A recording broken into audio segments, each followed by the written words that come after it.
वाहिगुरू जी का खालसा वाहिगुरू जी की फतेह। मैं अमरवीर सिंह अज के प्रोग्राम आप सब दर्शकों का स्वागत करदा। व्यूअर्स 26 दसंबर ਨੂੰ ਇਹ ਘਟਨਾ ਸਾਹਮਣੇ ਆਈ ਸੀ ਕਿ ਰਾਮਪੁਰਾ ਫੂਲ ਦੇ ਵਿਖੇ ਜਿੱਥੇ ਅਕਾਲੀ ਮੰਤਰੀ ਸਿਕੰਦਰ ਸਿੰਘ ਮਲੂਕਾ ਵੱਲੋਂ ਜਿੱਥੇ ਉਹਨਾਂ ਦੇ ਦਫ਼ਤਰ ਦਾ ਉਦਘਾਟਨ ਸਮਾਰੋਹ ਹੋ ਰਿਹਾ ਸੀ ਉੱਥੇ ਅਰਦਾਸ ਦੀ ਘੋਰ ਬੇਅਦਬੀ ਕੀਤੀ ਗਈ ਸੀ। ਅਕਾਲੀਆਂ ਦੀ ਮੌਜੂਦਗੀ ਵਿੱਚ ਭਾਜਪਾ ਵਰਕਰਾਂ ਦੀ ਮੌਜੂਦਗੀ ਵਿੱਚ ਜਦੋਂ ਹਿੰਦੂ ਜਥੇਬੰਦੀਆਂ ਵੱਲੋਂ ਇਹ ਘਟਨਾ ਵਾਪਰਾਈ ਗਈ ਤਾਂ ਇਸ ਘਟਨਾ ਦੇ ਵਾਪਰਨ ਤੋਂ ਬਾਅਦ ਸਿੱਖ ਹਿਰਦੇ ਵਲੂੰਦਰੇ ਗਏ ਸਨ। ਇਹ ਸਾਰੇ ਘਟਨਾਕ੍ਰਮ ਦੇ ਚੱਲਦਿਆਂ ਜਿੱਥੇ ਸਿੱਖ ਮਨਾਂ ਨੂੰ ਡੂੰਘੀ ਸੱਟ ਵੱਜੀ ਹੈ ਉੱਥੇ ਇਸ ਗੱਲ ਵੱਲ ਵੀ ਇਸ਼ਾਰਾ ਹੋਇਆ ਕਿ ਕਿਵੇਂ ਪੰਜਾਬ ਦੀਆਂ ਜਿਹੜੀਆਂ ਪੰਜਾਬ ਦੇ ਵਿੱਚ ਹਿੰਦੂਤਵਾ ਦੀਆਂ ਜੜ੍ਹਾਂ ਕਿੰਨੀਆਂ ਮਜ਼ਬੂਤ ਹੋ ਚੁੱਕੀਆਂ ਨੇ ਕਿ ਕਿਵੇਂ ਸਿੱਖ ਸਿਧਾਂਤਾਂ ਅਤੇ ਪਰੰਪਰਾਵਾਂ ਦੀ ਖਿੱਲੀ ਉਡਾਈ ਜਾ ਰਹੀ ਹੈ। ਸੋ ਅੱਜ ਪੰਜਾਬ ਦੇ ਵਿੱਚ ਹਿੰਦੂਤਵਾ ਦੀਆਂ ਜਿਹੜੀਆਂ ਜੜ੍ਹਾਂ ਨੇ ਉਹ ਕਿਸ ਹੱਦ ਤੱਕ ਮਜ਼ਬੂਤ ਹੋ ਚੁੱਕੀਆਂ ਨੇ ਤੇ ਇਸ ਘਟਨਾਕ੍ਰਮ ਦੇ ਬਾਰੇ ਅੱਜ ਅਸੀਂ ਰੋਜ਼ਾਨਾ ਪਹਿਰੇਦਾਰ ਅਖਬਾਰ ਦੇ ਐਡੀਟਰ ਸਰਦਾਰ ਜਸਪਾਲ ਸਿੰਘ ਹੀਰਾ ਨਾਲ ਗੱਲਬਾਤ ਕਰਾਂਗੇ। ਪਰ ਉਹਨਾਂ ਨਾਲ ਅੱਜ ਦੀ ਵਿਚਾਰ ਚਰਚਾ ਦੀ ਸ਼ੁਰੂਆਤ ਤੋਂ ਪਹਿਲਾਂ ਉਸ ਵੀਡੀਓ ਤੇ ਨਜ਼ਰ ਮਾਰਦੇ ਹਾਂ ਜਿੱਥੇ ਅਕਾਲੀ ਭਾਜਪਾ ਦੇ ਜਿਹੜੇ ਵਰਕਰ ਨੇ ਉਹਨਾਂ ਵੱਲੋਂ ਜਦੋਂ ਅਰਦਾਸ ਦੀ ਬੇਅਦਬੀ ਕੀਤੀ ਗਈ ਹੈ ਉਹ ਕਿਵੇਂ ਨਜ਼ਰ ਆ ਰਹੀ ਹੈ। श्री दुर्गा भगवती सिमरिए कर नाम निध्यावे धाए, श्री गणेश सूर्य प्रभु सब था होए सहाय। हाथ जोड़ विनती करें सुनो श्री महाराज, हम दासन के दास हैं तुम हो दास निवास। अखंड ज्योति स्वरूप परम पिता परमेश्वर का ध्यान करके बोलना जय श्री राम श्री राम श्री राम। श्री गीता जी तथा श्री रामायण जी के पाठ का आधिधार का ध्यान करके बोलना जय श्री राम श्री राम श्री राम। 4 पाठ 4 वेद 18 पुराण 27 स्मृतियां तन्मय धर्म ग्रंथों का ध्यान करके बोलना जय श्री राम श्री राम श्री राम। श्री व्यास जी शुक्रदेव ऋषि मुनि संतों भक्तों का ध्यान करके बोलना जय श्री राम श्री राम श्री राम। श्री गंगा यमुना त्रिवेणी पुष्कर प्रयाग आदि सब तीर्थों का ध्यान करके बोलना जय श्री राम श्री राम श्री राम। जिन धर्मवीरों ने सनातन धर्म की रक्षा के लिए सिर कटवाए, जीवते आग में जलाए गए, चरखड़ियों पे चढ़ाए गए पर अपना धर्म नहीं हारा, उन सब धर्मवीरों का ध्यान करके बोलना जय श्री राम श्री राम। जिन्होंने सनातन धर्म के स्थानों मंदिरों की रक्षा के लिए कष्ट सहन करे, जो बलिदान होंगे उन सब धर्मियों का ध्यान करके बोलना जय श्री राम श्री राम श्री राम। ਤੁਸੀਂ ਇਹ ਵੀਡੀਓ ਦੇਖੀ ਹੈ ਸੋ ਇਸ ਬਾਰੇ ਅਸੀਂ ਜਸਪਾਲ ਸਿੰਘ ਹੀਰਾ ਨਾਲ ਅੱਜ ਦੀ ਵਿਚਾਰ ਚਰਚਾ ਦੀ ਸ਼ੁਰੂਆਤ ਕਰਦੇ ਹਾਂ। ਹਾਂਜੀ ਹੀਰਾ ਸਾਹਿਬ, ਵਾਹਿਗੁਰੂ ਜੀ ਕਾ ਖਾਲਸਾ ਵਾਹਿਗੁਰੂ ਜੀ ਕੀ ਫਤਿਹ। ਵਾਹਿਗੁਰੂ ਜੀ ਕਾ ਖਾਲਸਾ ਵਾਹਿਗੁਰੂ ਜੀ ਕੀ ਫਤਿਹ। ਹੀਰਾ ਸਾਹਿਬ, ਜਿਹੜਾ ਇਹ ਸਾਰਾ ਘਟਨਾਕ੍ਰਮ ਵਾਪਰਿਆ ਇਸ ਬਾਰੇ ਤੁਹਾਡੇ ਕੀ ਵਿਚਾਰ ਨੇ ਤੇ ਉਸ ਤੋਂ ਬਾਅਦ ਵੀ ਜੋ ਸਿਕੰਦਰ ਸਿੰਘ ਮਲੂਕਾ ਦਾ ਜੋ ਬਿਆਨ ਆਇਆ ਸੀਗਾ ਜਾਂ ਜਿਵੇਂ ਪਹਿਲੀਆਂ ਦੇ ਵਿੱਚ ਉਹਨਾਂ ਨੇ ਕਿਹਾ ਸੀ ਜਾਂ ਅਕਾਲੀਆਂ ਵੱਲੋਂ ਜੋ ਆਇਆ ਸੀ ਉਹ ਇੱਕ ਜਸਟੀਫਾਈ ਕਰਨ ਵਾਲੀ ਹੀ ਲਾਈਨ ਸੀਗੀ ਕਿ ਨਹੀਂ ਜੀ ਇਹ ਇੱਕ ਰਾਮਾਇਣ ਦੇ ਵਿੱਚ ਹੈਗੀ ਹੈ, 1908 ਦੇ ਵਿੱਚੋਂ ਇਸ ਦੀ ਸ਼ੁਰੂਆਤ ਹੋਈ ਸੀ ਤੇ ਜਿਹੜੀ ਹਿੰਦੂ ਧਰਮ ਦੀ ਇਹ ਇੱਕ ਪਰੰਪਰਾ ਹੈਗੀ ਹੈ। ਸੋ ਪਹਿਲਾਂ ਇਹਨੂੰ ਇੱਕ ਜਸਟੀਫਾਈ ਕਰਨ ਦੀ ਕੋਸ਼ਿਸ਼ ਕੀਤੀ ਗਈ ਸੀ। ਇਸ ਸਾਰੇ ਘਟਨਾਕ੍ਰਮ ਬਾਰੇ ਤੁਸੀਂ ਕੀ ਕਹਿਣਾ ਚਾਹੋਗੇ? ਦੇਖੋ, ਮੈਂ ਤਾਂ ਪਹਿਲਾਂ ਵੀ ਜਿਹੜੀ ਗੱਲ ਬਾਰ-ਬਾਰ ਦੁਹਰਾਉਂਦੇ ਆ ਰਹੇ ਹਾਂ ਕਿ ਜਿਹੜਾ ਨਾਗਪੁਰੀ ਤਖਤ ਦਾ ਜਿਹੜਾ RSS ਵਾਲੇ ਦੇ ਜਿਹੜਾ ਭਗਵਾਨ ਵਗੈਰਾ ਇਹਨਾਂ ਦੇ ਇੱਕ ਸ਼ਰੇਆਮ ਜਿਹੜਾ ਐਲਾਨ ਕੀਤਾ ਹੋਇਆ ਕਿ 2070 ਤੱਕ ਅਸੀਂ ਸਿੱਖ ਤੇ ਸਿੱਖੀ ਦੀ ਹੋਂਦ ਹੈ ਜਿਹੜੀ ਉਹ ਖਤਮ ਕਰਨੀ ਹੈ ਜੀ। ਸਾਰਾ ਕੁਝ ਜੋ ਕੁਝ ਵਾਪਰ ਰਿਹਾ ਜਿਹੜਾ ਸਿੱਖ ਸੰਸਥਾਵਾਂ ਦਾ ਕਹਾਣ ਉਹ ਬਾਦਲ ਕਹਿ ਜਿਹੜੇ ਕਿ ਉਹਨਾਂ ਦੇ ਕਹਾੜੇ ਦੇ ਦਸਤੇ ਨੇ ਬਾਦਲ ਕਹਿ ਰਹੀ ਜਿਹੜਾ ਉਹ ਸਿੱਖ ਸੰਸਥਾਵਾਂ ਦਾ ਕਹਾਣ ਕਰਵਾ ਰਹੇ ਨੇ ਉਹ ਉਸੇ ਪਾਸੇ ਵੱਧਦੇ ਉਹਨਾਂ ਦੇ ਕਦਮ ਨੇ। ਅਸੀਂ ਵੇਖਦੇ ਹਾਂ ਕਿ ਸਰਬੱਤ ਖਾਲਸਾ ਪੰਜ ਪਿਆਰੇ ਸ਼੍ਰੀ ਅਕਾਲ ਤਖ਼ਤ ਸਾਹਿਬ ਸ਼੍ਰੋਮਣੀ ਗੁਰਦੁਆਰਾ ਪ੍ਰਬੰਧਕ ਕਮੇਟੀ ਸ਼੍ਰੋਮਣੀ ਅਕਾਲੀ ਦਲ ਸਿੱਖ ਸੰਗਠਨ ਜਿਹੜੀਆਂ ਸਿੱਖਾਂ ਦੀਆਂ ਸਰਮੌਤ ਸੰਸਥਾਵਾਂ ਸੀ ਜਿਹੜੀਆਂ ਸਿੱਖੀ ਦੀਆਂ ਬੁਨਿਆਦ ਵੀ ਤੇ ਹਮ ਵੀ ਨੇ ਉਹਨਾਂ ਸਾਰਿਆਂ ਨੂੰ ਇਹਨਾਂ ਨੇ ਖੋਰਾ ਲਾਉਣ ਦਾ ਯਤਨ ਕੀਤਾ। ਹਰ ਸੰਭਵ ਕੋਸ਼ਿਸ਼ ਕੀਤੀ ਹੈ ਇਹਨਾਂ ਨੇ ਕਿ ਉਹ ਸੰਸਥਾਵਾਂ ਨੇ ਜਿਹੜੀਆਂ ਉਹਨਾਂ ਨੂੰ ਖਤਮ ਕਰ ਦਿੱਤਾ ਜਾਵੇ। ਸੋ ਉਸੇ ਤਰ੍ਹਾਂ ਇਹ ਅਰਦਾਸ ਦੀ ਮਹਾਨਤਾ ਤੇ ਇੱਕ ਜਿਹੜਾ ਹਮਲਾ ਹੈ ਜਿਹੜਾ ਇਹ ਇੱਕ ਬੜੀ ਦਿਲੀ ਸਾਜ਼ਿਸ਼ ਦੇ ਨਾਲ ਜਿਸ ਤਰ੍ਹਾਂ ਤੁਸੀਂ ਹੁਣ ਗੱਲ ਕੀਤੀ ਹੈ ਤੇ ਉਹਦਾ ਸਪਸ਼ਟੀਕਰਨ ਦਿੱਤਾ ਜਾ ਰਿਹਾ ਕਿ 1908 ਤੋਂ ਚੱਲਦੀ ਹੈ ਜੀ ਇਹ ਅਤੇ ਉਹ ਮਤਲਬ ਇਹ ਸਿਰਫ ਉਹ ਸਾਰਾ ਕੁਝ ਦਿਲੀ ਸਾਜ਼ਿਸ਼ ਦੇ ਅਧੀਨ, ਕਿਉਂਕਿ ਅਰਦਾਸ ਗੁਰੂ ਤੇ ਸਿੱਖ ਦਾ ਜਿਹੜਾ ਮਤਲਬ ਇੱਕ ਸੰਬੰਧ ਹੈ, ਜਿਹੜਾ ਸਿੱਧਾ ਸੰਬੰਧ ਹੈ ਜਿਹੜਾ ਅਰਦਾਸ ਦੇ ਰਾਹੀਂ ਸਥਾਪਿਤ ਹੁੰਦਾ। ਸੋ ਉਹਨਾਂ ਨੇ ਜਿਹੜਾ ਅਖੀਰਲੀ ਸੰਸਥਾ ਸਾਡੀ ਇਹਦੇ ਉੱਤੇ ਇੱਕ ਜਿਹੜਾ ਵੱਡਾ ਹਮਲਾ, ਮਾਰੂ ਹਮਲਾ ਜਿਹੜਾ ਉਹ ਕੀਤਾ ਜੀ। ਹੇਰਾਂ ਸਾਹਿਬ, ਜਿਵੇਂ ਸਾਰੇ ਇਸ ਘਟਨਾ ਤੋਂ ਬਾਅਦ ਸਾਰਿਆਂ ਦੇ ਪ੍ਰਤੀਕਰਮ ਆਏ ਨੇ, ਜਿਹੜੇ ਸਰਬੱਤ ਖਾਲਸਾ ਵੱਲੋਂ ਥਾਪੇ ਗਏ ਜਥੇਦਾਰ ਸੀ ਉਹਨਾਂ ਦਾ ਵੀ ਬਿਆਨ ਆਇਆ ਕਿ ਇਹਦੇ ਤੇ ਕਾਰਵਾਈ ਕੀਤੀ ਜਾਵੇਗੀ। ਹੋਰ ਜਥੇਬੰਦੀਆਂ ਦਾ ਵੀ, ਪੰਜ ਪਿਆਰਿਆਂ ਦਾ ਵੀ ਉਹ ਆਇਆ ਕਿ ਇਹਨਾਂ ਨੂੰ ਜਿਹੜਾ ਮਲੂਕਾ ਨੂੰ ਹੈਗਾ ਉਹ ਪੰਥ ਚੋਂ ਇੱਕ ਛੇਕਣ ਦੀ ਲਾਈਨ ਹੈਗੀ ਹੈ। ਤੇ SGPC ਵੱਲੋਂ ਵੀ 3 ਮੈਂਬਰੀ ਕਮੇਟੀ ਦਾ ਗਠਨ ਕੀਤਾ ਗਿਆ ਹੈ। ਜਿਹੜੇ ਸਰਕਾਰੀ ਜਥੇਦਾਰ ਹੈਗੇ ਆ ਗੁਰਬਚਨ ਸਿੰਘ, ਉਹਨਾਂ ਵੱਲੋਂ ਵੀ ਕਾਰਵਾਈ ਕਰਨ ਦੀ ਜਿਹੜੀ ਹੈ ਉਹ ਲਾਈਨ ਲਈ ਗਈ ਹੈ। ਸੋ ਇਸ ਘਟਨਾ ਤੋਂ ਬਾਅਦ ਜਿੱਥੇ ਸਿੱਖ ਪੰਥ ਦੇ ਵਿੱਚ, ਦੁਨੀਆ ਭਰ ਦੇ ਵਿੱਚ ਜਿਹੜੇ ਸਿੱਖ ਵਸਦੇ ਆ, ਉਹਨਾਂ ਦੇ ਮਨਾਂ ਦੇ ਵਿੱਚ ਇੱਕ ਰੋਸ ਦੇਖਣ ਨੂੰ ਮਿਲ ਰਿਹਾ ਹੈ। ਤਾਂ ਤੁਸੀਂ ਇਸ ਸਾਰੇ ਘਟਨਾਕ੍ਰਮ ਨੂੰ ਦੇਖਦਿਆਂ ਤੁਸੀਂ ਸਮਝਦੇ ਹੋ ਕਿ ਆਉਣ ਵਾਲੇ ਸਮੇਂ ਦੇ ਵਿੱਚ ਜਿਹੜੀ ਇਹ ਗੱਲ ਚੱਲ ਰਹੀ ਹੈ ਕਾਰਵਾਈ ਦੀ, ਕਿ ਸਿਕੰਦਰ ਸਿੰਘ ਮਲੂਕਾ ਦੇ ਖਿਲਾਫ ਜਾਂ ਜਿਹੜੇ ਹੋਰ ਉੱਥੇ ਮੌਜੂਦ ਸੀਗੇ, ਭਾਵੇਂ ਉਹ ਅਕਾਲੀ ਹੋਣ ਜਾਂ ਭਾਜਪਾ ਦੇ ਵਰਕਰਸ ਹੋਣ ਜਾਂ ਜਿਨ੍ਹਾਂ ਦੇ ਵੱਲੋਂ ਇਹ ਕੀਤੀ ਗਈ ਜੋ ਸਨਾਤਨੀਆਂ ਦਾ ਦੱਸਿਆ ਜਾ ਰਿਹਾ ਹੈ, ਤੇ ਕੀ ਉਹਨਾਂ ਦੇ ਖਿਲਾਫ ਕੋਈ ਕਾਰਵਾਈ ਹੋ ਸਕਦੀ ਹੈ? ਦੇਖੋ, ਤੁਸੀਂ ਇਹ ਅੰਦਾਜ਼ਾ ਲਾਓ ਕਿ ਜਿਹੜਾ ਮਤਲਬ ਸਰਕਾਰੀ ਜਥੇਦਾਰ ਹੈ ਜੀ ਖਾਲਸਾ ਸਾਹਿਬ ਦਾ ਗਿਆਨੀ ਗੁਰਬਚਨ ਸਿੰਘ, ਉਹ ਬਿਆਨ ਦੇ ਰਹੇ ਨੇ ਕਿ ਸ਼੍ਰੋਮਣੀ ਕਮੇਟੀ ਉਹਦੀ ਪੜਚੋਲ ਕਰਕੇ ਵੀ ਉਹ ਰਿਪੋਰਟ ਪੇਸ਼ ਕਰੇ। ਵੀਡੀਓ ਵਾਇਰਲ ਹੋਈ ਆ, ਸਾਰਾ ਕੁਝ ਅੱਖਾਂ ਦੇ ਸਾਹਮਣੇ ਆ। ਜੇ ਸਾਰਾ ਕੁਝ ਸਾਡੀਆਂ ਅੱਖਾਂ ਦੇ ਸਾਹਮਣੇ ਵਾਪਰ ਰਿਹਾ, ਸਾਨੂੰ ਦਿਖਾਈ ਦੇ ਰਿਹਾ, ਫਿਰ ਵੀ ਉਹਦੀ ਕੋਈ ਜਾਂਚ ਦੀ ਲੋੜ ਸਮਝੀ ਜਾਂਦੀ ਹੈ, ਤਾਂ ਇਹ ਤਾਂ ਆਪਣੇ ਆਪ ਅਸੀਂ ਅੰਦਾਜ਼ਾ ਲਾ ਸਕਦੇ ਹਾਂ।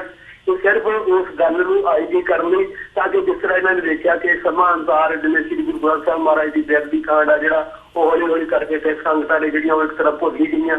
ਤੇ ਇਸੇ ਤਰ੍ਹਾਂ ਇਹ ਜਿਹੜਾ ਕਾਂਡ ਆ ਇਹਨੂੰ ਲਮਕਾ ਕੇ ਸਿੱਖ ਸੰਗਤਾਂ ਨੂੰ ਜਿਹੜਾ ਇਹਨਾਂ ਦਾ ਰੋਲ ਸਾ ਤੇ ਰੋਹ ਆ ਜਿਹੜਾ 2-4 ਦਿਨ ਇਹਨਾਂ ਨੂੰ ਲੱਗਦਾ ਕਿ ਵਾਲੇ ਖਾ ਕੇ ਠੰਡਾ ਹੋ ਜਾਣਾ। ਇਹ ਜਿਹੜਾ ਪੁਰਾਤਨ ਮਤਲਬ ਸਾਡਾ ਚੱਲ ਰਿਹਾ ਵਾ, ਉਸ ਦੇ ਮੁਤਾਬਕ ਜਾਣਬੁੱਝ ਕੇ ਇਹ ਗੱਲ ਕੀਤੀ ਜਾ ਰਹੀ ਹੈ। ਉਹ ਸ਼੍ਰੋਮਣੀ ਕਮੇਟੀ ਮੈਂਬਰ ਜਿਹੜਾ ਉਸ ਮੌਕੇ ਤੇ ਮੌਜੂਦ ਸੀ, ਅੱਜ ਉਹਦਾ ਵੀ ਬਿਆਨ ਆਇਆ ਕਿ ਜੋ ਜਿਹੜੀ ਖਾਲਸਾ ਸਾਹਿਬ ਮੈਨੂੰ ਸਜ਼ਾ ਲਾਊਗਾ, ਪਰੰਤੂ ਅਖੀਰ ਤੇ ਉਹ ਕਹਿੰਦਾ ਕਿ ਇਹ ਜਿਹੜੀ ਮਿੱਠੀ ਸਾਜ਼ਿਸ਼ ਹੈ ਜੀ, ਵਿਰੋਧੀਆਂ ਦੀ ਸਾਜ਼ਿਸ਼ ਹੈ। ਹੁਣ ਕੋਈ ਇਹ ਪੁੱਛੇ ਕਿ ਵਿਰੋਧੀ ਜਿਹੜੀ ਕੋਲ ਜਾ ਕੇ ਅਰਦਾਸ ਕਰਕੇ ਆਈ ਆ, ਵਿਰੋਧੀ ਧਿਰ ਨੇ ਇਹਨਾਂ ਨੇ ਤਿਰਕ ਲਾਏ ਨੇ, ਵਿਰੋਧੀ ਧਿਰ ਨੇ ਜਾ ਕੇ ਹਰ ਹਰ ਮਹਾਦੇਵ ਦੇ ਨਾਅਰੇ ਲਾਏ ਨੇ। ਸੋ ਇਹ ਸਾਰਾ ਕੁਝ ਆ ਜਿਹੜਾ ਸਾਰਾ ਕੁਝ ਸਾਹਮਣੇ, ਹੁਣ ਜਦੋਂ ਵੀਡੀਓ ਬਿਲਕੁਲ ਸਾਰਿਆਂ ਦੇ ਸਾਹਮਣੇ ਆ ਚੁੱਕਿਆ, ਉਸ ਤੋਂ ਬਾਅਦ ਜੇ ਇਸ ਤਰ੍ਹਾਂ ਦੇ ਬਹਾਨੇ ਕੀਤੇ ਜਾ ਰਹੇ ਨੇ, ਉਸ ਗੱਲ ਨੂੰ ਪੁੰਝਣ ਲਈ ਯਤਨ ਕੀਤੇ ਜਾ ਰਹੇ ਨੇ, ਤੁਸੀਂ ਅੰਦਾਜ਼ਾ ਹੀ ਲਾ ਸਕਦੇ ਹੋ। ਦੂਸਰੇ ਪਾਸੇ ਜਿਹੜੀਆਂ ਸਾਡੀਆਂ ਪੰਥਕ ਧਿਰਾਂ ਨੇ ਉਹ ਵੀ ਸਿਰਫ ਬਿਆਨਬਾਜ਼ੀ ਤੋਂ ਅੱਗੇ ਨਹੀਂ ਤੁਰਦੀਆਂ। ਹੁਣ ਵੀ ਇਹ ਕਹੀ ਜਾਂਦਾ ਕਿ ਇਹਨੂੰ ਸਜ਼ਾ ਦਿਓ, ਸਜ਼ਾ ਕੌਣ ਦੇਊਗਾ? ਗੱਲ ਤਾਂ ਇਹ ਹੈ ਕਿ ਜਦੋਂ ਇਹ ਧਿਰਾਂ ਸਾਨੂੰ ਗੁਲਾਮ ਸਮਝਦੀਆਂ ਨੇ, ਗੁਲਾਮਾਂ ਨੂੰ ਕਦੇ ਅਧਿਕਾਰ ਨਹੀਂ ਮਿਲਦੇ, ਤੇ ਅਸੀਂ ਉਹਨਾਂ ਅੱਗੇ ਫਰਿਆਦ ਕਰੀ ਜਾਂਦੇ ਹਾਂ ਬਾਰ-ਬਾਰ। ਤੋਂ ਮੈਨੂੰ ਨਹੀਂ ਲੱਗਦਾ ਕਿ ਅਸੀਂ ਹਾਲੇ ਤੱਕ ਪਿਛਲਾ ਜੋ ਕੁਝ ਸਾਡੇ ਨਾਲ ਵਾਪਰਿਆ ਉਹਦੇ ਤੋਂ ਕੋਈ ਗੰਭੀਰ ਸਬਕ ਸਿੱਖਿਆ। ਤੇ ਜਦੋਂ ਤੱਕ ਅਸੀਂ ਗੰਭੀਰ ਸਬਕ ਸਿੱਖ ਕੇ ਗੰਭੀਰ ਜਿਹੜਾ ਸਟੈਪ ਆ ਉਹ ਲੈਣ ਵੱਲ ਨਹੀਂ ਤੁਰਦੇ, ਇਸ ਤਰ੍ਹਾਂ ਦੇ ਜਿਹੜੀ ਮੈਂ ਗੱਲ ਕੀਤੀ ਹੈ ਤੇ ਪੜਾਅ ਦਰ ਪੜਾਅ ਜਿਹੜੀਆਂ ਸਾਡੀਆਂ ਸਰਮੌਰ ਸਿੱਖ ਸੰਸਥਾਵਾਂ ਨੇ ਉਹਨਾਂ ਦਾ ਇਸੇ ਤਰ੍ਹਾਂ ਇਹਨਾਂ ਵੱਲੋਂ ਘਾਣ ਕੀਤਾ ਜਾਂਦਾ ਰਿਹਾ। ਜੀ ਹੇਰਾਂ ਸਾਹਿਬ, ਜਿਵੇਂ ਤੁਸੀਂ ਮੈਂਸ਼ਨ ਕੀਤਾ ਕਿ ਇਹਦੇ ਤੇ ਹੋਰ ਕੁਝ ਨਹੀਂ, ਇਹ ਸਿਰਫ ਸਿਆਸਤ ਕੀਤੀ ਜਾ ਰਹੀ ਹੈ। ਸੋ ਜਿਹੜਾ ਹੁਣ ਮਾਹੌਲ ਬਣਿਆ ਹੋਇਆ ਹੈਗਾ, ਤੇ ਜਿਵੇਂ ਦਾ ਤੁਸੀਂ ਮੈਂਸ਼ਨ ਕਰ ਰਹੇ ਹੋ ਕਿ ਇਹ ਸਾਰਾ ਘਟਨਾਕ੍ਰਮ ਚੱਲ ਰਿਹਾ ਹੈ, ਤਾਂ ਇਹਦੇ ਵਿੱਚੋਂ ਤੁਹਾਨੂੰ ਲੱਗਦਾ ਹੈ ਕਿ ਜਿਵੇਂ ਤੁਸੀਂ ਗੱਲ ਕੀਤੀ ਵੀ ਕੋਈ ਸਟੈਪ ਲੈਣਾ ਚਾਹੀਦਾ, ਵੀ ਉਹ ਕੀ ਸਟੈਪ ਹੋ ਸਕਦਾ ਜਿਹਦੇ ਸਦਕਾ ਅੱਜ ਦੀ ਜਿਹੜੀ ਸਿਚੁਏਸ਼ਨ ਬਣੀ ਹੋਈ ਹੈ ਇਹਦੇ ਵਿੱਚ ਅਸੀਂ ਕੋਈ ਇਸ ਨੂੰ ਠੱਲ ਪਾ ਸਕੀਏ?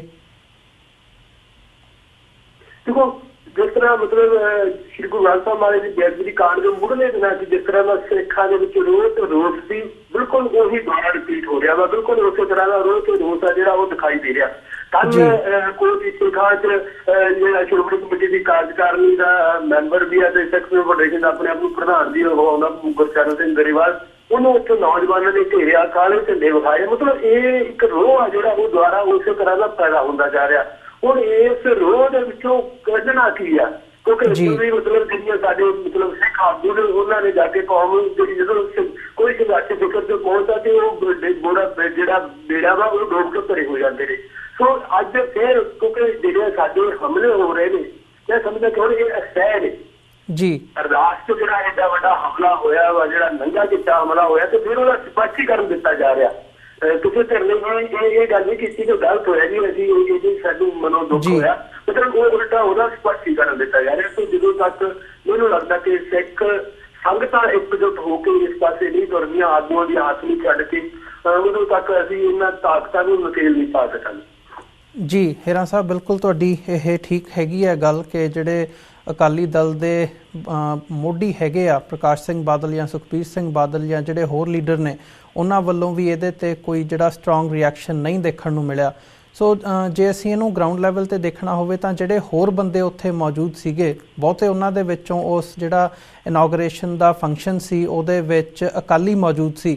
ਤਾਂ ਇੱਕ ਜਿਹੜੀ ਘਾਤਕ ਗੱਲ ਦੇਖਣ ਨੂੰ ਸਾਹਮਣੇ ਆਈ ਹੈ ਉਹ ਇਹ ਹੈ ਕਿ ਉਹਨਾਂ ਵੱਲੋਂ ਰੋਕਣਾ ਤਾਂ ਇੱਕ ਪਾਸੇ ਰਿਹਾ, ਬਲਕਿ ਉਹ ਉਸ ਸਾਰੀ ਅਖੌਤੀ ਅਰਦਾਸ ਦੇ ਵਿੱਚ ਸ਼ਾਮਲ ਹੋਏ, ਉਹਨਾਂ ਨੇ ਉਹਨਾਂ ਦਾ ਜਵਾਬ ਦਿੱਤਾ, ਨਾਅਰੇ ਲਾਏ। ਸੋ ਇਹ ਸਾਡੇ ਲਈ ਕੀ ਇੱਕ ਸਵਾਲ ਖੜਾ ਕਰਦਾ ਵੀ ਅਸੀਂ ਅੱਜ ਕਿੱਥੇ ਖੜ੍ਹੇ ਹਾਂ ਐਜ਼ ਅ ਸਿੱਖ। ਜੇ ਅਸੀਂ ਆਪਣੇ ਆਪ ਨੂੰ ਦੇਖਣਾ ਹੋਵੇ ਤਾਂ ਜਿਨ੍ਹਾਂ ਦੇ ਸਿਰ 'ਤੇ ਦਸਤਾਰਾਂ ਬੰਨੀਆਂ ਨੇ, ਕੁੜਤੇ ਪਜਾਮੇ ਪਾਏ ਨੇ, ਗਾਤਰੇ ਪਾਏ ਨੇ, ਉਹ ਉੱਥੇ ਖੜ੍ਹੇ ਨੇ, ਉਹ ਸਾਰੇ ਘਟਨਾਕ੍ਰਮ ਨੂੰ ਆਪਣੀਆਂ ਅੱਖਾਂ ਦੇ ਸਾਹਮਣੇ ਦੇਖ ਰਹੇ ਨੇ ਪਰ ਕੁਝ ਬੋਲ ਨਹੀਂ ਰਹੇ। ਤਾਂ ਇੱਕ ਸਿੱਖ ਹੋਣ ਦੇ ਨਾਤੇ ਅਸੀਂ ਅੱਜ ਕਿੱਥੇ ਖੜ੍ਹੇ ਹਾਂ ਤੇ ਇਹ ਸਾਡੇ ਲਈ ਕੀ ਸਵਾਲ ਖੜੇ ਕਰਦੀ ਹੈ ਸਾਡੀ ਆਈਡੈਂਟੀਟੀ ਦੇ ਲਈ? ਦੇਖੋ, ਪਹਿਲੀ ਗੱਲ ਤਾਂ ਸਪਸ਼ਟ, ਮਤਲਬ ਜੇ ਆਪਾਂ ਇੱਕ ਲਾਈਨ ਦਾ ਉੱਤਰ ਦੇਣਾ ਕਰੀਏ ਤੇ ਸਾਡੀ ਜਿਹੜੀ ਸਿੱਖੀ ਸਪਿਰਿਟ ਆ ਜਿਹੜੀ ਉਹ ਅੱਜ ਮੈਂ ਮਤਲਬ ਇਸ ਗੱਲ ਕਹਿਣ ਦੀ ਕੋਈ ਗਰੇਜ ਨਹੀਂ ਕਰੂੰਗਾ ਕਿ ਉਹ ਮਰ ਚੁੱਕੀ ਆ ਜੀ। ਜਿਵੇਂ ਪਹਿਲਾਂ ਗੱਲ ਕੀਤੀ ਹੈ ਕਿ ਜਿਹੜਾ ਭਸਮਾ ਬ੍ਰਿਗੇਡ ਆ ਉਹ ਪੜਾਅ ਦਰ ਪੜਾਅ, ਸਟੈਪ ਦਾ ਸਟੈਪ ਇਸ ਪਾਸੇ ਤੁਰ ਰਿਹਾ ਕਿ ਸਿੱਖੀ ਦਾ ਪੂਰਨ ਰੂਪ ਦੇ ਵਿੱਚ ਮੁੜ ਕੇ ਬ੍ਰਾਹਮਣੀਵਾਦ ਕਰਨਾ। ਜਿੱਥੋਂ ਸ੍ਰੀ ਗੁਰੂ ਨਾਨਕ ਦੇਵ ਜੀ ਮਹਾਰਾਜ ਨੇ ਗੱਲ ਸ਼ੁਰੂ ਕੀਤੀ ਸੀ, ਇਹ ਦੁਬਾਰਾ ਮੋੜ ਕੇ ਵਾਪਸ ਉੱਥੇ ਲੈ ਕੇ ਜਾਣਾ ਚਾਹੁੰਦੇ ਨੇ। ਇੱਕ ਹਫ਼ਤਾ ਪਹਿਲਾਂ ਪੰਜਾਬ ਦੀ ਧਰਤੀ ਤੇ ਉਹ ਸੜਕਾਂ ਜਿਹੜੀਆਂ 4 ਲੇਨ ਤੋਂ 6 ਲੇਨ ਦਾ ਉਦਘਾਟਨ ਹੋਇਆ ਤੇ ਉੱਥੇ ਭੂਮੀ ਪੂਜਨ ਕੀਤਾ ਗਿਆ ਜੀ। ਭੂਮੀ ਪੂਜਨ ਸ਼੍ਰੋਮਣੀ ਅਕਾਲੀ ਦਲ ਦਾ ਪ੍ਰਧਾਨ ਆ ਜਿਹੜਾ ਸੁਖਬੀਰ ਬਾਦਲ ਉਹ ਕਰ ਰਿਹਾ।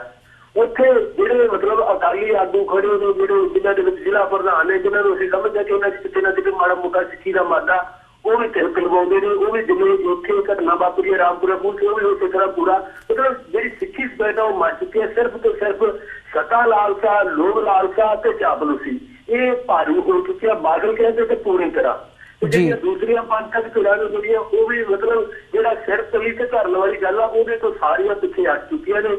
ਸਿੱਖੀ ਦੇ ਵਿੱਚ ਪਾਸ ਹੋਣ ਤੋਂ ਮੈਨੂੰ ਲੱਗਦਾ ਕਿ ਇਸ ਤੋਂ ਇਲਾਵਾ ਹੋਰ ਕੋਈ ਮਾਰਗ ਹੈ ਨਹੀਂ, ਇਸ ਮਾਰਗ ਤੋਂ ਅਸੀਂ ਸਾਰੇ ਪਿੱਛੇ ਹਟ ਗਏ ਹਾਂ ਜੀ।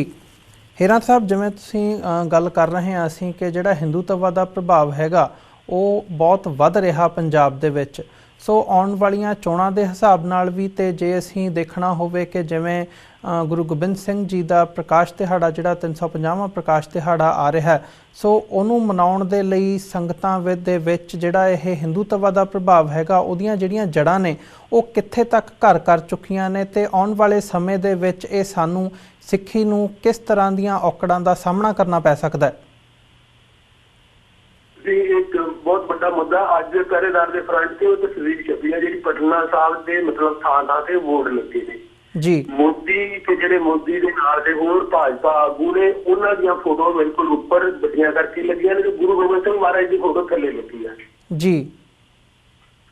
ਕੌਮ ਨੂੰ ਜਾਣ ਬੁੱਝ ਕੇ ਕਿਸ ਤਰ੍ਹਾਂ ਫਿੱਟ ਕੀਤਾ ਜਾ ਰਿਹਾ, ਕੌਮ ਦੀ ਜਿਹੜੀ ਸਪਿਰਿਟ ਆ ਉਹਨੂੰ ਖਤਮ ਕਰਨ ਦੀਆਂ ਕਿਸ ਤਰ੍ਹਾਂ ਕੋਸ਼ਿਸ਼ਾਂ ਨੇ ਜਿਹੜੀਆਂ ਮੈਂ ਸਮਝਦਾ ਕਿ ਜਿਹੜਾ ਪਟਨਾ ਸਾਹਿਬ ਦੇ ਵਿੱਚ ਸ੍ਰੀ ਗੁਰੂ ਗੋਬਿੰਦ ਸਿੰਘ ਜੀ ਮਹਾਰਾਜ ਦੀ 350 ਸਾਲਾ ਮਤਲਬ ਅੱਧ ਸ਼ਤਾਬਦੀ ਦਾ ਤਾਂ ਕਿਸੇ ਕੋਈ ਥਾਂ ਹੀ ਨਹੀਂ ਹੈ।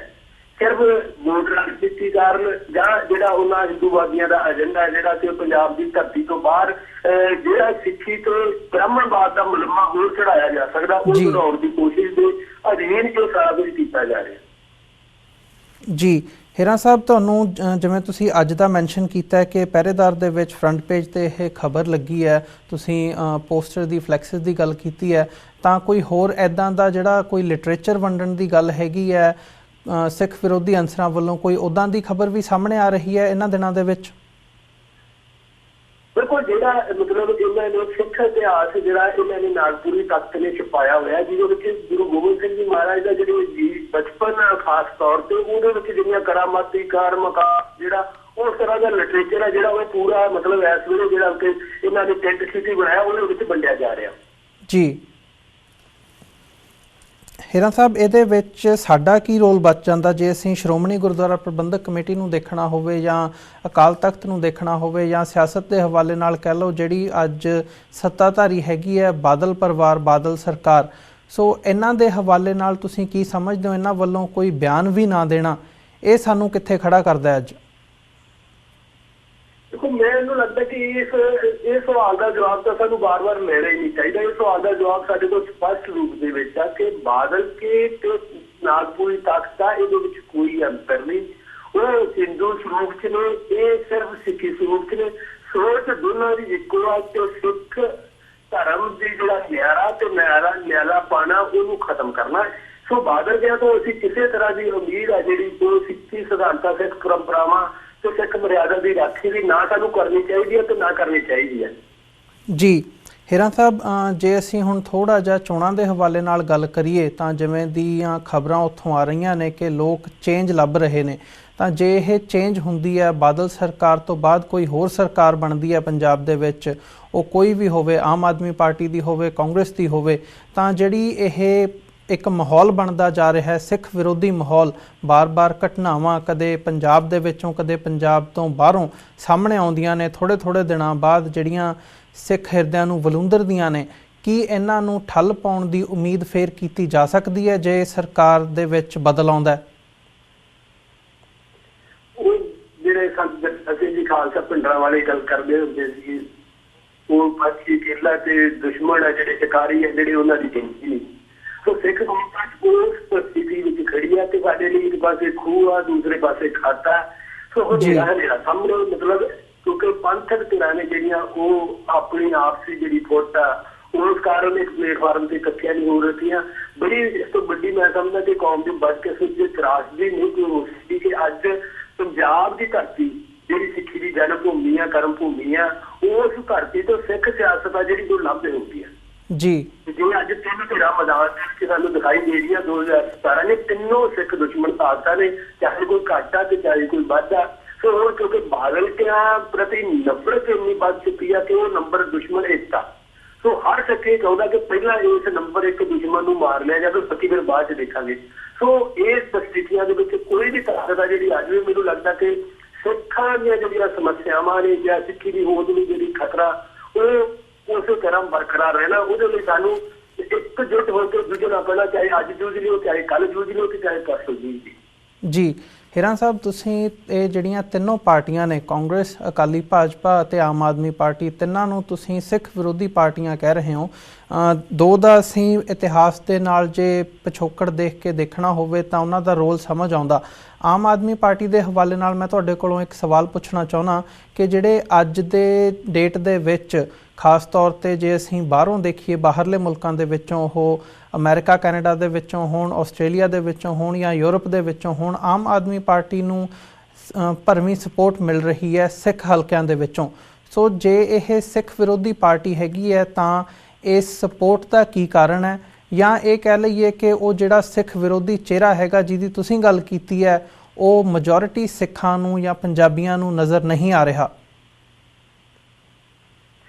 ਸਿਰਫ ਸਾਡੇ ਮਤਲਬ ਜਿਹੜੇ ਸਿੱਖ ਸੋਚ ਵਾਲੇ ਨੇ, ਚਾਹੇ ਉਹ ਪੰਜਾਬ ਦੇ ਵਿੱਚ ਨੇ ਤੇ ਚਾਹੇ ਪੰਜਾਬ ਦੀ ਧਰਤੀ ਤੋਂ ਬਾਹਰ ਵਿਦੇਸ਼ਾਂ ਦੀ ਧਰਤੀ 'ਤੇ ਬੈਠੇ, ਜਿਹਨੂੰ ਮੈਂ ਗੱਲ ਕੀਤੀ ਆ ਕਿ ਉਹਨਾਂ ਦੇ ਸਾਹਮਣੇ ਉਹਨਾਂ ਦੇ ਮਨ ਮਸਤਕ ਦੇ ਬਾਦਲ ਦੇ ਪ੍ਰਤੀ ਨਫ਼ਰਤ ਆ ਜਿਹੜੀ ਉਹ ਇੰਨੀ ਭਾਰੂ ਹੋ ਚੁੱਕੀ ਆ ਕਿ ਉਹ ਕਹਿੰਦੇ ਚਾਹੇ ਹੋਰ ਕੁਛ ਹੋ ਜੇ ਜੀ, ਬਾਦਲ ਕੇ ਆ ਜਿਹੜੇ ਉਹਨਾਂ ਦਾ ਖਾਤਮਾ ਜਿਹੜਾ ਜ਼ਰੂਰੀ ਆ। ਸੋ ਉਹਨਾਂ ਦੇ ਖਾਤਮੇ ਦੇ ਲਈ ਇਸ ਵੇਲੇ ਜਿਹੜਾ ਉਹਨਾਂ ਦੇ ਕੋਲ ਜਿਹੜਾ ਬਦਲ ਆ ਉਹ ਆਮ ਆਦਮੀ ਪਾਰਟੀ ਦਾ। ਸੋ ਬਿਨਾਂ ਇਸ ਗੱਲ ਨੂੰ ਜਾਣਿਆ, ਕਿਉਂਕਿ ਸਾਡੇ ਕੋਲ ਹੋਰ ਤੋਂ ਬਦਲੇ ਮੈਂ ਗੱਲ ਕੀਤੀ ਕਿ ਖੂਹ ਜਾਂ ਖਾਤੇ ਤੋਂ ਬਿਨਾਂ ਸਾਡੇ ਕੋਲ ਬਦਲ ਹੀ ਕੋਈ ਨਹੀਂ। ਇਸ ਕਰਕੇ ਉਹ ਕਹਿੰਦੇ ਵੀ ਖੂਹ ਦੀ ਬਜਾਏ ਖਾਤੇ ਚਾਲ ਮਾਰੋ ਤੇ ਕੋਸ਼ਿਸ਼ ਕਰਕੇ ਬਾਹਰ ਨਿਕਲ ਆਵਾਂਗੇ। ਅੱਜ ਜਿਹੜਾ ਜਾਗਰੂਕ ਸਿੱਖ ਆ ਉਹ ਇਹ ਗੱਲ ਜ਼ਰੂਰ ਕਹਿੰਦਾ ਕਿ ਭਾਵੇਂ ਕਿ ਮੈਨੂੰ ਇਸ ਗੱਲ ਦਾ ਪਤਾ ਕਿ ਆਮ ਆਦਮੀ ਪਾਰਟੀ ਨੂੰ ਨਾ ਸਿੱਖਾਂ ਦੀ ਤੇ ਨਾ ਪੰਜਾਬ ਦੇ ਮੁੱਦਿਆਂ ਦੀ ਰਾਖੀ ਨਹੀਂ ਕਰਨੀ, ਪਰੰਤੂ ਇਸ ਵੇਲੇ ਬਾਦਲ ਕਿਆਂ ਨੂੰ ਗਲੋਂ ਲਾਉਣ ਦੇ ਲਈ ਜੋ ਜ਼ਰੂਰੀ ਹੈ ਕਿ ਇਸ ਖਾਤੇ 'ਚ ਛਾਲ ਮਾਰੀ ਜਾਵੇ। ਮੈਨੂੰ ਲੱਗਦਾ ਕਿ ਇਹ ਸਿੱਖਾਂ ਨੂੰ ਚਾਨਣ ਹੋ ਚੁੱਕਾ ਕਿ ਆਉਣ ਵਾਲੇ ਸਮੇਂ ਦੇ ਵਿੱਚ ਬਦਲ ਸਾਡੇ ਕੋਲ ਹੋਰ ਕੋਈ ਨਹੀਂ ਹੋਣ ਕਾਰਨ ਇਹ ਸਾਡੀ ਅੱਜ ਮਜਬੂਰੀ ਹੈ ਕਿ ਬਾਦਲ ਕਿਆਂ ਨੂੰ ਗਲੋਂ ਲਾਉਣ ਦੇ ਲਈ ਆਮ ਆਦਮੀ ਪਾਰਟੀ ਦੇ ਖਾਤੇ 'ਚੋਂ ਜਾਣ ਦੀ ਤਿਆਰੀ ਕਰੇ। परंतु किसी ਨੂੰ ਇਸ ਗੱਲ ਬਾਰੇ ਹੁਣ ਮੈਨੂੰ ਲੱਗਦਾ ਕਿ ਭੁਲੇਖਾ ਨਹੀਂ ਰਹਿ ਗਿਆ ਕਿ ਆਮ ਆਦਮੀ ਪਾਰਟੀ ਨੇ ਨਾ ਸਿੱਖਾਂ ਦੀ ਤੇ ਨਾ ਪੰਜਾਬ ਦੇ ਹਿੱਤਾਂ ਦੀ ਰਾਖੀ ਨਹੀਂ ਕਰਨੀ। ਹੁਣ ਤੱਕ ਜਿੰਨਾ ਉਹਨਾਂ ਦਾ ਰੋਲ ਆ ਜਿਹੜਾ ਅੱਜ ਤੱਕ ਜੇ ਅਸੀਂ ਜਦੋਂ ਦੇ ਪੰਜਾਬ ਦੀ ਸਿਆਸਤ ਵਿੱਚ ਆਏ ਨੇ, ਜੇ ਉਹਨਾਂ ਦਾ ਹੁਣ ਤੱਕ ਦਾ ਰੋਲ ਆ ਉਹਨੂੰ ਬਰੀਕੀ ਦੇ ਨਾਲ ਅਸੀਂ ਉਹਦੀ ਘੋਖ ਕਰੀਏ। ਪੰਜਾਬ ਦੇ ਮੁੱਦਿਆਂ ਬਾਰੇ ਉਹਨਾਂ ਨੇ ਕਿਹੜਾ ਸਟੈਂਡ ਲਿਆ, ਸਿੱਖੀ ਦੇ ਮੁੱਦਿਆਂ ਬਾਰੇ ਉਹਨਾਂ ਨੇ ਕਿੰਨਾ ਸਟੈਂਡ ਲਿਆ, ਸੋ ਉਹ ਸਾਰਾ ਕੁਝ ਬਿਲਕੁਲ ਸਾਫ਼ ਤੇ ਸਪਸ਼ਟ ਹੋ ਚੁੱਕਿਆ। ਜੀ ਹੇਰਾ ਸਾਹਿਬ, ਤੁਸੀਂ ਉਹਨਾਂ ਦੇ ਰੋਲ ਬਾਰੇ ਥੋੜ੍ਹਾ ਜਿਹਾ ਚਾਨਣਾ ਪਾ ਸਕਦੇ ਹੋ 2 ਮਿੰਟ ਦੇ ਵਿੱਚ, ਤਾਂ ਕਿ ਸਾਨੂੰ ਪਤਾ ਲੱਗ ਸਕੇ ਕਿ ਤੁਸੀਂ ਕਿਹੜੀ ਗੱਲ ਵੱਲ ਇਸ਼ਾਰਾ ਕਰ ਰਹੇ ਹੋ? ਜਿੱਥੇ ਤੱਕ ਗੱਲ ਹੈ ਕਿ ਪੰਜਾਬ ਦੇ ਪਾਣੀਆਂ ਦੀ ਗੱਲ ਹੈ ਜਾਂ ਪੰਜਾਬ ਦੀਆਂ ਜਿਹੜੀਆਂ ਮੁੱਖ ਸਮੱਸਿਆਵਾਂ ਜਿਹੜੀਆਂ ਸ਼੍ਰੀ ਅਨੰਦਪੁਰ ਸਾਹਿਬ ਦੇ ਮਤੇ ਦੇ ਵਿੱਚ ਦਰਜ ਨੇ, ਜੇ ਅਸੀਂ ਉਹਨਾਂ ਦੀ ਗੱਲ ਕਰਦੇ ਹਾਂ ਤਾਂ ਆਮ ਆਦਮੀ ਪਾਰਟੀ ਹੈ ਜਿਹੜੀ ਉਹਨਾਂ ਦੇ ਵਿਰੋਧ ਖੜੀ ਦਿਖਾਈ ਦਿੰਦੀ ਆ। ਜਿਹੜੀ ਉਹਨਾਂ ਦੀ ਉੱਪਰਲੀ ਲੀਡਰਸ਼ਿਪ ਆ, ਪੰਜਾਬ ਵਾਲੀ ਲੀਡਰਸ਼ਿਪ ਦੀ ਮੈਂ ਗੱਲ ਕਰ ਰਿਹਾ, ਜਿਹੜੀ ਉਹਨਾਂ ਦੀ ਉੱਪਰਲੀ ਲੀਡਰਸ਼ਿਪ ਆ ਜਿਹਦੇ ਹੱਥ ਪੂਰੀ ਤਰ੍ਹਾਂ ਨਕੇਲ ਆ। ਤੇ ਦੂਸਰੇ ਪਾਸੇ ਜੋ ਅਸੀਂ ਸਿੱਖੀ ਦੀ ਗੱਲ ਕਰਦੇ ਹਾਂ ਤੇ ਸਿੱਖ ਮੁੱਦਿਆਂ ਤੇ ਆਮ ਆਦਮੀ ਪਾਰਟੀ ਨੇ ਅੱਜ ਤੱਕ ਖੁੱਲ ਕੇ ਆਪਣਾ ਸਟੈਂਡ ਆ ਜਿਹੜਾ ਉਹ ਬਾਹਰ, ਮਤਲਬ ਚਾਹੇ ਸਾਡੀਆਂ ਜਿਹੜੀਆਂ ਸਿੱਖ ਜਥੇਬੰਦੀਆਂ ਨੇ ਉਹਨਾਂ ਨੇ ਬਾਰ-ਬਾਰ ਇਹ ਗੱਲ ਕੀਤੀ ਹੈ ਕਿ ਆਹ ਜਿਹੜੀਆਂ ਸਾਡੀਆਂ ਸਿੱਖਾਂ ਦੀਆਂ ਮੰਗਾਂ ਨੇ ਇਹਨਾਂ ਬਾਰੇ ਤੁਸੀਂ ਮਤਲਬ ਆਪਣਾ ਸਟੈਂਡ ਆ ਜਿਹੜਾ ਸਪਸ਼ਟ ਕਰੋ। ਪਰੰਤੂ ਉਹਨਾਂ ਦਾ ਅੱਗੋਂ ਜਵਾਬ ਇਹ ਸੀ ਕਿ ਅਸੀਂ ਧਰਮ ਨਿਰਪੱਖ ਪਾਰਟੀ ਹਾਂ। ਹਾਲਾਂਕਿ ਉਹ ਬਿਲਕੁਲ ਸਾਫ਼ ਤੇ ਸਪਸ਼ਟ ਹੋ ਗਿਆ ਕਿ ਉਹ ਡੇਰਿਆਂ ਦੇ ਵੀ ਗਏ ਨੇ, ਉਹ ਸਾਰਾ ਕੁਝ ਹੈ ਜਿਹੜਾ ਉਹਨਾਂ ਨੇ ਸਿਆਸਤ ਦੇ ਲਈ ਸਾਰੇ ਜਿਹੜੇ ਮਤਲਬ ਸਿਆਸਤ ਦੇ ਰਾਜਨੀਤੀ ਦੇ ਲਈ, ਰਣਨੀਤੀ ਦੇ ਲਈ ਸ਼ਾਮ ਦਾਮ ਦਾਨ ਭੇੜੋ ਦੀਆਂ ਗੱਲਾਂ ਨੇ ਸਾਰੀਆਂ ਉਹਨਾਂ ਨੇ ਕੀਤੀਆਂ ਨੇ। ਪਰੰਤੂ ਸਿੱਖਾਂ ਦੇ ਧਾਰਮਿਕ ਮੁੱਦਿਆਂ ਤੋਂ ਉਹਨਾਂ ਨੂੰ ਸਟੈਂਡ ਲੈ ਲਿਆ ਕਿ ਅਸੀਂ ਧਰਮ ਨਿਰਪੱਖ ਪਾਰਟੀ ਆ। ਸੋ ਇਹ ਬਿਲਕੁਲ ਬੜੀ ਤਰ੍ਹਾਂ ਸਾਫ਼ ਤੇ ਸਪਸ਼ਟ ਹੈ ਕਿ ਜੇ ਅਸੀਂ ਇਹ ਉਮੀਦ ਕਰੀਏ ਕਿ ਆਮ ਆਦਮੀ ਪਾਰਟੀ ਆ ਉਹ ਸਿੱਖਾਂ ਦੀਆਂ ਤੇ ਪੰਜਾਬ ਦੀਆਂ ਮੰਗਾਂ ਦੇ ਹਿੱਤ ਵਿੱਚ ਕਰੀ ਹੋਊਗੀ ਤੇ ਸਾਡੀ ਪੂਰਨ ਰੂਪ ਦੇ ਵਿੱਚ ਇਹ ਗਲਤ ਫਹਿਮੀ ਆ ਜਿਹਦੇ ਲਈ ਸਾਨੂੰ ਆਉਣ ਵਾਲੇ ਸਮੇਂ ਦੇ ਵਿੱਚ ਪਛਤਾਉਣਾ ਪਊਗਾ। ਪਰੰਤੂ ਇਸ ਵੇਲੇ ਜਿਵੇਂ ਮੈਂ ਗੱਲ ਕੀਤੀ ਆ ਕਿ ਜਿਹੜਾ ਸਭ ਤੋਂ ਮੁੱਖ ਏਜੰਡਾ ਵਾ ਜਿਹੜਾ ਹਰ ਸਿੱਖ ਦੇ ਸਾਹਮਣੇ ਉਹ ਬੱਚਿਆਂ ਤੋਂ ਛੁਟਕਾਰੇ ਦਾ, ਉਹ ਛੁਟਕਾਰੇ ਲਈ ਉਹਨਾਂ ਨੂੰ ਆਮ ਆਦਮੀ ਪਾਰਟੀ ਨੂੰ ਕੋਈ ਕਰਾਰ ਦਿਖਾਈ ਦੇ ਰਿਹਾ। ਜੀ ਹੇਰਾ ਸਾਹਿਬ, ਸੋ ਜਿਹੜੇ ਅੱਜ ਅਸੀਂ ਇਹ ਗੱਲਾਂ ਡਿਸਕਸ ਕੀਤੀਆਂ ਨੇ ਇਹਨਾਂ ਦੇ ਹਵਾਲੇ ਨਾਲ ਜਦੋਂ ਅਸੀਂ ਐਜ਼ ਐਨ ਇੰਡੀਵਿਜੂਅਲ ਦੇਖਦੇ ਹਾਂ ਤਾਂ ਜਿਹੜੇ ਸਾਡੇ ਦਰਸ਼ਕ ਨੇ ਉਹਨਾਂ ਨੂੰ ਤੁਸੀਂ ਕੀ ਜਾਂਦੇ ਜਾਂਦੇ ਇੱਕ ਸੰਦੇਸ਼ ਦੇਣਾ ਚਾਹੋਗੇ ਕਿ ਅਸੀਂ ਕਿਵੇਂ ਇਸ ਸਾਰੇ ਭੰਬਲ ਭੂਸੇ ਦੇ ਵਿੱਚੋਂ ਬਾਹਰ ਆ ਸਕਦੇ ਹਾਂ? ਹੁਣ ਕਿਉਂਕਿ 2017 ਦੀਆਂ ਚੋਣਾਂ ਨੇ ਮੈਨੂੰ ਲੱਗਦਾ ਕਿ ਇਹ ਬਿਲਕੁਲ ਪੂਰੀ ਤਰ੍ਹਾਂ ਸਿਰ ਤੇ ਆ ਚੁੱਕੀਆਂ ਨੇ। ਇਹਦੇ ਲਈ ਜਿਹੜੀ ਮਤਲਬ ਅਸੀਂ ਜਿਹੜੀ ਮੈਂ ਗੱਲ ਕੀਤੀ ਆ ਕਿ ਸਿੱਖ ਸਿਆਸਤ ਦਾ ਜਿਹੜੀ ਉਹ ਪੂਰੀ ਤਰ੍ਹਾਂ ਵਿਹੜੇ ਤੋਂ ਬਾਹਰ ਹੋ ਚੁੱਕੀ ਹੈ। ਅਖਾੜੇ ਦਾ ਵਿਹੜਾ ਮੰਨ ਲਓ, ਚਾਹੇ ਉਹ ਸਿਆਸਤ ਦਾ ਵਿਹੜਾ ਮੰਨ ਲਓ, ਚਾਹੇ ਸਿੱਖ ਸਿਆਸਤ ਦਾ ਵਿਹੜਾ ਮੰਨ ਲਓ, ਪੂਰੀ ਤਰ੍ਹਾਂ ਲੰਬੇ ਹੋ ਚੁੱਕੀ ਆ। ਦੁਆਰਾ ਜਿਹੜੀ ਵਾਪਸੀ ਆ ਉਹ ਅਸੀਂ ਇੰਨੇ ਥੋੜੇ ਸਮੇਂ 'ਚ ਨਹੀਂ ਕਰ ਸਕਦੇ।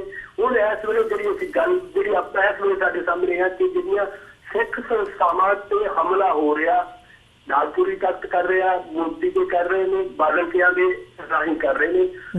ਉਸ ਹਮਲੇ ਨੂੰ ਰੋਕਣ ਦੇ ਲਈ ਸਮੁੱਚੀਆਂ ਸਿੱਖ ਜਥੇਬੰਦੀਆਂ ਨੂੰ ਇੱਕ ਸੁਰ ਹੋ ਕੇ ਸੰਘਰਸ਼ ਵਾਲੇ ਪਾਸੇ ਜ਼ਰੂਰ ਤੁਰਨਾ ਪਊਗਾ। ਸੋ ਇਹ ਸੰਘਰਸ਼ ਹੈ ਜਿਹੜਾ ਮੈਨੂੰ ਲੱਗਦਾ ਕਿ ਆਉਣ ਵਾਲੀਆਂ ਸ਼੍ਰੋਮਣੀ ਗੁਰਦੁਆਰਾ ਪ੍ਰਬੰਧਕ ਕਮੇਟੀ ਦੀਆਂ ਚੋਣਾਂ ਦੀ ਬੁਨਿਆਦ ਬਣ ਸਕਦਾ। ਜੀ ਹੀਰਾ ਸਾਹਿਬ, ਤੁਹਾਡਾ ਬਹੁਤ ਬਹੁਤ ਧੰਨਵਾਦ। ਤੁਸੀਂ ਆਪਣਾ ਸਮਾਂ ਕੱਢਿਆ ਤੇ ਇਹਨਾਂ ਇਸ਼ੂਜ਼ ਦੇ ਉੱਪਰ ਸਾਡੇ ਦਰਸ਼ਕਾਂ ਦੇ ਨਾਲ ਸਾਡੇ ਨਾਲ ਆਪਣੇ ਵਿਚਾਰ ਸਾਂਝੇ ਕੀਤੇ ਆ। ਤੋ ਅੱਜ ਦੇ ਸ਼ੋਅ ਦੇ ਵਿੱਚ ਅਸੀਂ ਤੁਹਾਡੇ ਕੋਲੋਂ ਇੱਥੇ ਇਜਾਜ਼ਤ ਚਾਹੁੰਦੇ ਹਾਂ ਜੀ। ਵਾਹਿਗੁਰੂ ਜੀ ਕਾ ਖਾਲਸਾ, ਵਾਹਿਗੁਰੂ ਜੀ ਕੀ ਫਤਿਹ। ਵਾਹਿਗੁਰੂ ਜੀ ਕੀ ਫਤਿਹ ਜੀ। ਵਿਊਅਰਸ, ਇਸੇ ਦੇ ਨਾਲ ਅਸੀਂ ਅੱਜ ਦਾ ਸ਼ੋਅ ਇੱਥੇ ਹੀ ਸਮਾਪਤ ਕਰਦੇ ਹਾਂ। ਕੱਲ ਨੂੰ ਤੁਹਾਡੇ ਨਾਲ ਫਿਰ ਮੁਲਾਕਾਤ ਹੋਵੇਗੀ ਜੀ। ਇਜਾਜ਼ਤ ਦਿਓ। ਵਾਹਿਗੁਰੂ ਜੀ ਕਾ ਖਾਲਸਾ, ਵਾਹਿਗੁਰੂ ਜੀ ਕੀ ਫਤਿਹ।